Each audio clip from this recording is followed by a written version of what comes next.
یہ سعادت کا مہینہ ہے اور بہت ہی عظیم مہینہ ہے، اور ان 4 مہینوں میں سے ایک مہینہ ہے کہ جن میں جنگ و جدال کو حرام قرار دیا گیا ہے۔ رجب میں جتنے بھی لوگ تھے عربوں میں بھی، وہ اپنے اسلحے کو رکھ دیا کرتے تھے اور جنگ و جدال روک دیا کرتے تھے، اور یہ کہتے تھے کہ یہ دعاؤں کا مہینہ ہے، یہ لڑنے کا مہینہ نہیں ہے۔ آج پہلی رجب کی شب ہے، جس میں ہمارے امام محمد باقر علیہ الصلوۃ والسلام کی ولادت کی شب ہے، اور پہلی رجب کے بڑے اعمال کتابوں میں وارد ہوئے ہیں۔ مثلا ایک عمل جسے آپ ابھی سے کر سکتے ہیں، گھر جائیے تو کر سکتے ہیں، زیارت امام حسین علیہ الصلوۃ والسلام۔ آج کی زیارت خاص زیارت ہے جو 15 رجب میں پڑھی جاتی ہے اور 15 شعبان میں پڑھی جاتی ہے۔ اس کے لیے 3 لفظ آئے ہیں، یا 15 رجب کو پڑھیے، یا 15 شعبان کو پڑھیے، یا پہلی رجب کو پڑھیے۔ تو ایک ہی زیارت ہے جو ان تینوں دن پڑھی جاتی ہے، اور روایت میں موجود ہے کہ جو انسان پہلی رجب کو زیارت امام حسین پڑھ لے، اللہ اس کے سارے گناہوں کو معاف کر دیتا ہے اور پاک و پاکیزہ بنا دیتا ہے۔ یہ زیارت ہے جو آج ہی کے دن کی وارد ہوئی ہے، یعنی آج ہی کی رات کے لیے ہے۔ اور اس کے علاوہ رجب میں ایک دعا اور وارد ہوئی ہے جو راوی نے پوچھی ہے امام علیہ السلام سے، ماشاءاللہ وہ آپ کے یاد ہے اور آپ اسے ہر سال پڑھتے ہیں، ریپیٹ کرنے کی ضرورت نہیں ہے، بس ایک ہی جملہ میں اس کا تشریح کرنا چاہتا ہوں۔ یا من ارجوہ لکل خیر وآمنو سخطہ عند کل شر، اے وہ ذات کہ جس سے میں ہر خیر کی امید رکھتا ہوں اور تیرے غضب سے ہر شر کے وقت میں پناہ چاہتا ہوں۔ عزیزو یاد رکھیے، جس بندے کی توجہ کا مرکز پروردگار کی رحمت بن جائے اور وہ یہ کہے پروردگار مجھے رشتہ داروں سے امید نہیں ہے، مجھے خاندان والوں سے امید نہیں ہے، ہر خیر کی امید اگر کسی ذات سے ہے تو بس وہ تیری ذات ہے میرے معبود، اس لیے میں ہر خیر کی امید بندوں سے نہیں رکھتا، خدا سے رکھتا ہوں۔ لفظ دیکھیں، یا من ارجوہ لکل خیر۔ اب مجھے پوری دعا نہیں پڑھنی ہے چونکہ اب پچھلے سال میں اس دعا کا ترجمہ کر چکا ہوں پورا اور بتا چکا ہوں۔ اور آخر کیا ہے؟ حرم شیبتی علی النار، میری جوانی کو، میرے بڑھاپے کو، میری زندگی کو حرام کر دے جہنم کے اوپر۔ تو جس مہینے میں آدمی جہنم سے بچ جائے اسے ماہ رجب کہتے ہیں، اسی لیے کہتے ہیں تباعدت عنہ النار۔ اگر کوئی انسان ماہ رجب کا روزہ رکھ لے، روایت میں وارد ہوا چاہے ایک ہی روزہ رکھیے آپ، یعنی اگر زیادہ بھی نہیں رکھ پا رہے ہیں، مجبوری ہے، پریشانی ہے، نہیں رکھ پا رہے ہیں کام کی وجہ سے، تو سے کم ایک روزہ تو رجب میں ضرور رکھ لیں۔ اور اس ایک روزے کا ثواب کیا ہے؟ روایت وارد ہوئی ہے کہ تباعدت عنہ النار، جہنم کی آگ ایک روزے سے دور ہو جاتی ہے۔ وَوَجَبَتْ لَهُ الْجَنَّةُ، اور جنت انسان کے اوپر واجب ہو جاتی ہے، اس لیے کہ روزہ سپر ہے جو جہنم کے اور آپ کے درمیان میں حائل ہو جاتا ہے۔ جب آپ پہنچیں گے محشر میں اور کسی عمل کی وجہ سے آپ کو جہنم کی طرف لے جایا جائے گا تو روایت موجود ہے سب سے پہلا عمل جو آپ کے اور جہنم کے درمیان میں حائل ہوگا اسے روزہ کہتے ہیں۔ یہ روزہ آپ کو جہنم میں جانے سے بچا لے گا، تو لہذا کل آپ روزہ رکھ سکتے ہیں، اور کوشش کریے کہ روزہ ہم ضرور رکھیں، تو چاہے ایک ہی روزہ رکھیں۔ اور اگر 7 روزے رکھ لیں تو روایت موجود ہے جہنم کے 7 دروازے ہیں اور جنت کے 8 دروازے ہیں۔ روایت میں قرآن مجید میں کہ جہنم کے 8 دروازے ہیں 7، اور جنت کے 8 دروازے ہیں۔ اگر کوئی 7 روزے رکھ لے تو اللہ جنت کے 8 دروازے اس پہ کھول دیتا ہے اور جہنم کے 7 دروازے اس پہ بند کر دیتا ہے۔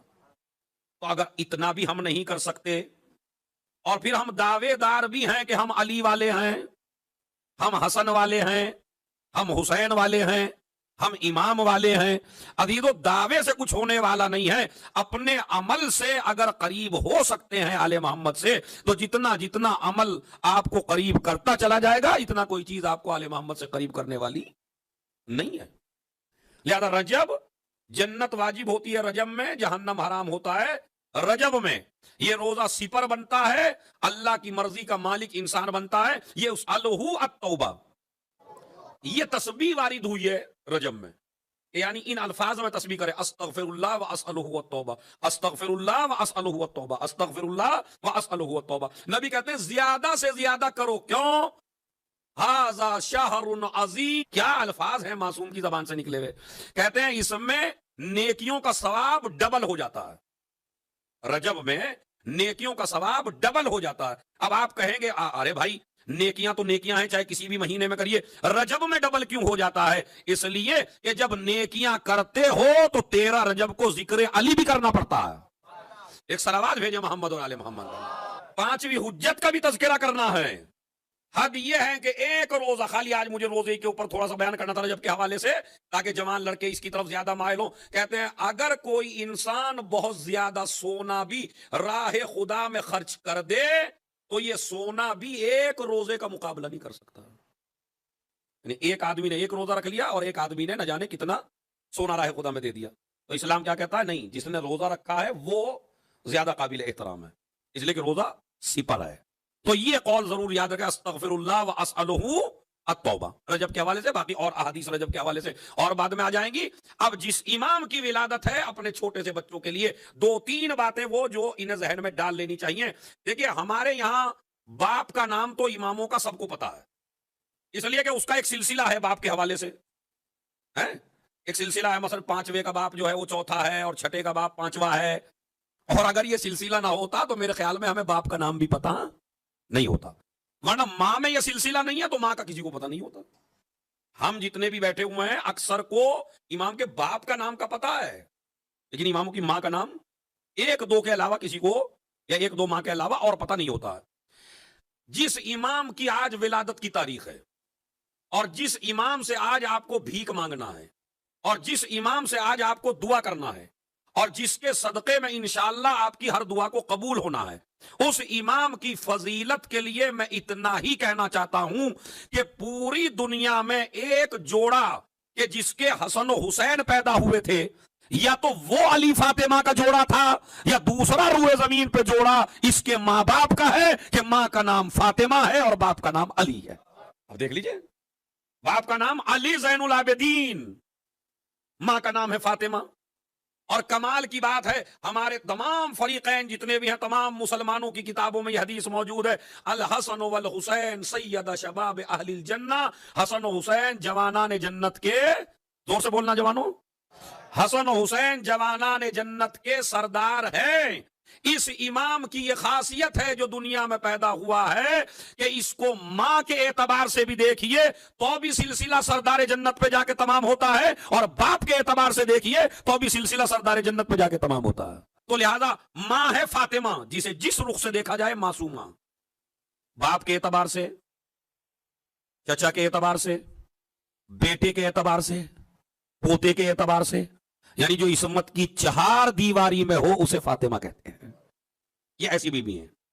اسی امام کی ایک حدیث میں نے آپ حضرات کی خدمت میں پیش کی ہے جسے آج آپ کو اپنے گھر تک لے کے جانا ہے حدیث کو, کیونکہ آج کل ہوتا ہے مجلس خالی امام باڑے تک ہوتی ہے, گھر تک نہیں لے جاتے. میری جوانوں سے گزارش ہے اس مجلس کو گھر تک لے جائیے. من ثبت علی ولایتنا فی غیبت قائمنا, حدیث سونے کے حروف سے لکھنے کے لائق ہے. 5ویں امام کی حدیث ہے, کیا فرماتے ہیں؟